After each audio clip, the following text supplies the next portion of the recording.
Nasib malang menimpa Tri Wulansari, 34. Seorang guru honorer di SDN 21 Pematang Raman, Kumpeh, Muaro Jambi, Provinsi Jambi. Niat hati menegakkan kedisiplinan, ia justru harus berhadapan dengan hukum dan ditetapkan sebagai tersangka. Kasus yang ditangani Satreskrim Polres Muaro Jambi itu, atas dugaan kekerasan terhadap anak. Insiden ini bermula pada April 2025 saat Tri menertibkan rambut siswa yang panjang dan disemir pirang.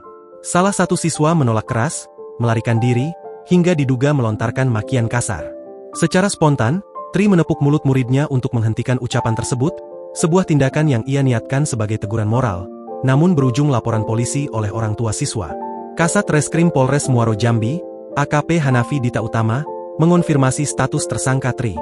Kasus ini telah masuk tahap penyidikan serius dengan persangkaan pasal 76C Jungto pasal 80 ayat 1 UU Perlindungan Anak. Perkara sudah diterima kejaksaan, P19 sudah dilengkapi. Keluarga korban memaksa tidak mau mediasi, pelapor menuntut untuk diproses hukum, tegas AKP Hanafi. Meski Tri dan keluarganya sudah berulang kali memohon maaf, pintu damai masih tertutup rapat.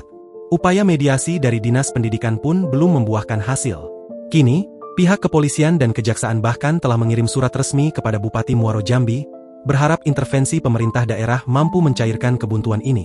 Download Tribun X sekarang, menghadirkan lokal menjadi Indonesia.